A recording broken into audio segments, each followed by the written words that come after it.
Hello दोस्तों, जय हिंद। कैसे हैं आप सब? तो आज का हमारा टॉपिक है कोशिका में CO2, O2 तथा H2O का आदान प्रदान। मतलब कहना यह है कि कोशिका के अंदर आपका कार्बन डाइऑक्साइड कैसे जाता है, कोशिका से कैसे बाहर आता है, ऑक्सीजन कैसे जाता है और ऑक्सीजन कोशिका से बाहर कैसे आता है, और हमारे शरीर में जो जल होता है H2O होता है वो कोशिका के अंदर कैसे जाता है और कोशिका की जरूरत को कैसे पूरा करता है और कैसे बाहर आता है। आज इसके बारे में हम जानेंगे।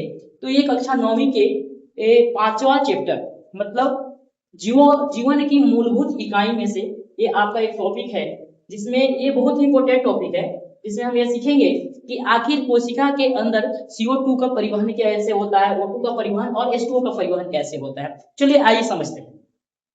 इस टॉपिक को समझने के लिए आपको दो चीज पता होना चाहिए। पहला, पदार्थ का विसरण का गुण और पदार्थ का परासरण का गुण। देखिए, विसरण और परासरण क्या है। विसरण कहने के मतलब फैल जाना। इसके लिए कोई मीडियम की आवश्यकता नहीं होती है, कोई माध्यम नहीं चाहिए। ये ऐसे गैसों में बहुत ज्यादा विसरण होता है, मतलब गैस अनियमित रूप से फैल जाते हैं।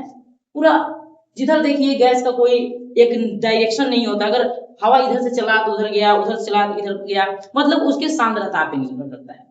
वहीं पे परासरण, परासरण क्या है? तो परासरण के लिए एक किसी न किसी मीडियम की जरूरत पड़ता है, किसी न किसी माध्यम की जरूरत पड़ता है। वो माध्यम जैसे कि आपका झिल्ली जैसा कुछ, जैसे कोशिका झिल्ली। हाँ, तो कोशिका झिल्ली यानी कहने के मतलब कि कोई भी पदार्थ हो, मतलब कि कोई भी जो कोशिका हो, जो कोई भी कोशिका हो, जीवित कोशिका हो, मृत कोशिका हो, उसमें मतलब एक झिल्ली होती है, ठीक है ना।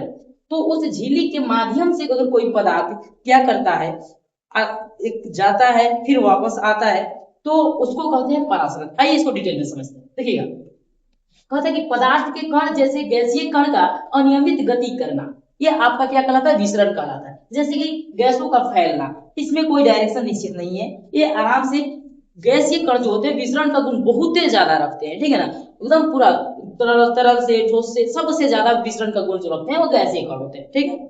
आगे देखिए, कहता है पदार्थ का परासरण। भाई पदार्थ का परासरण को समझने के लिए एक उदाहरण देंगे आपको। जैसे किशमिश को आप देखे होंगे, किशमिश को जल में डाल दीजिए। किशमिश को जैसे ही जल में डाल दीजिएगा तो किशमिश एक क्या है, तो पादप कोशिका है उसमें, ठीक है ना। किशमिश एक पादप कोशिका है, और कोशिका में हम लोग जानते हैं कि कोशिका के अंगक होते हैं, जिसको कोशिका अंगक कहते हैं कोशिका में। तो पहला होता है क्या होता है? कोशिका झिल्ली होता है, मतलब प्लाज्मा झिल्ली होता है। उस झिल्ली के माध्यम से जल के कण क्या करते हैं, उस किशमिश में घुस जाते हैं, मतलब कि अंदर जाते हैं, वो किशमिश को फुला देते हैं। और किशमिश को फुला देते हैं तो अब उसमें होता है अंतःपरासरण। क्या होता है? अंतःपरासरण, अंदर जाता है, मतलब अंतःपरासरण होता है, इसी को कहते हैं परासरण। देखिए इसका भी डेफिनेशन पढ़ेंगे। पदार्थ का कण जैसे कि द्रव कण, कौन कण? अधिकतर परासरण किसमें होता है? द्रव कण में होता है। द्रव कण की एक माध्यम से होकर गति करना, ठीक है ना, एक माध्यम के जरिए। जबकि विसरण में कोई माध्यम होना जरूरी नहीं है, रहे तो कोई दिक्कत नहीं है, बट कोई जरूरी नहीं है विसरण में माध्यम का। परासरण में माध्यम होना चाहिए, माध्यम जैसे कि पतला सा झिल्ली, ठीक है ना। चलिए नोट आप देखिए, इस टॉपिक को समझने के लिए एक नोट लिखा हुआ है। ये देखिए क्या है कि पदार्थ के कण उच्च सांद्रता से निम्न सांद्रता की ओर गति करते हैं। एक्चुअली ये ना केमिस्ट्री का टॉपिक है, ठीक है ना। बाकी बायोलॉजी में इसके बारे में जानना इसलिए जरूरी है क्योंकि बायोलॉजी में हमको देख कोशिका के अंदर, एक सेल के अंदर ऑक्सीजन का और क्या बोलते हैं, ऑक्सीजन, कार्बन डाइऑक्साइड का, ऑक्सीजन और जल का, ये हमको क्या करना, आदान प्रदान को पढ़ना, ठीक है ना। चलिए देखिए, तो इस चीज को आप याद रखिएगा कि उच्च सांद्रता क्या कह रहा है, उच्च सांद्रता कह रहा है। उच्च सांद्रता कहने के मतलब कि जहां पे किसी भी पदार्थ का सबसे ज्यादा मात्रा हो, ठीक है ना। और निम्न सांद्रता वही पदार्थ का जहां पे कम मात्रा हो, ठीक है ना। इसको समझते हैं। अब आते हैं अपना मेन टॉपिक को।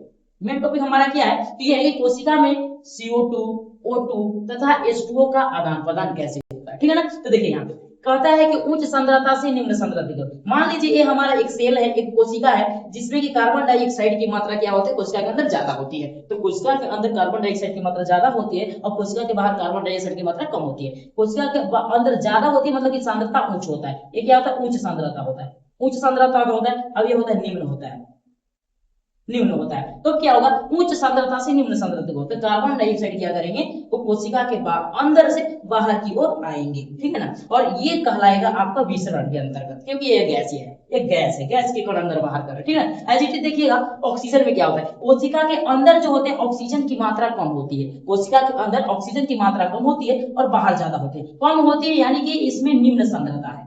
अंदर में निम्न सांद्रता और बाहर में उच्च सांद्रता है, ठीक है ना। तो उच्च सांद्रता है तो कहता है कि उच्च सांद्रता से निम्न सांद्रता की ओर, तो ऑक्सीजन क्या करेगा, बाहर से अंदर जाएगा, ठीक है। अब देखिए यहाँ जो हम जल को ले लें, जल का आप समझते हैं, तो इसमें भी देखिए विसरण होता है, बाकी जल में क्या होता है, परासरण होता है, क्योंकि जल एक तरल पदार्थ है और तरल पदार्थ में अधिकतर परासरण का गुण होता है। जैसे कि मान लीजिए कोई हमारा एक सेल है, यह सेल हमारा मान लीजिए किशमिश का है, किसका है, किशमिश, ये सेल हमारा किशमिश का है, और ये किशमिश में क्या देखते हैं कि अंदर में जल की मात्रा कम होती है, और किशमिश के बाहर अगर हम किशमिश को एक बिलियन में डाल दें, जल के बिलियन में, तो बाहर जल की मात्रा ज्यादा होती है। मतलब कि क्या होगा कि बाहर उच्च सांद्रता होगा और अंदर निम्न सांद्रता होगा। तो यहाँ पर इस कंडीशन में क्या होगा, किशमिश के ऊपर जो हमारा क्या होता है, प्लाज्मा झिल्ली होता है उसके कोशिका के अंदर, तो वो क्या करता है कि वो इस जल को क्या करेगा, अंदर की ओर खींचेगा, क्योंकि अंदर क्या है, किशमिश में जल की मात्रा कम है, इस कारण क्या होगा, किशमिश फूल जाएगा, ठीक है ना।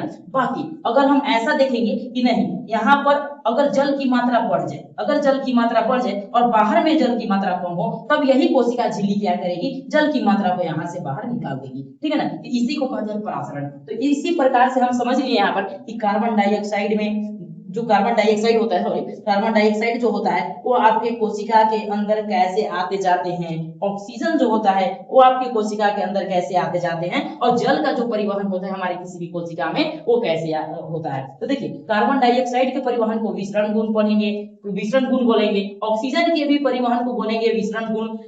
बट देखिए, लेकिन बाकी यहाँ देखिए परासरण इसको बोलेंगे, किसको, जल वाले को, क्योंकि एक जाली, एक क्या होता है यहाँ पर मीडियम होता है, एक माध्यम होता है, एक क्या होता है, जाली होता है, कोशिका झिल्ली होती है, इसके माध्यम से जल अंदर बाहर करता है, ठीक है ना। तो आज के लिए इतना ही, समझ में आए तो जय हिंद।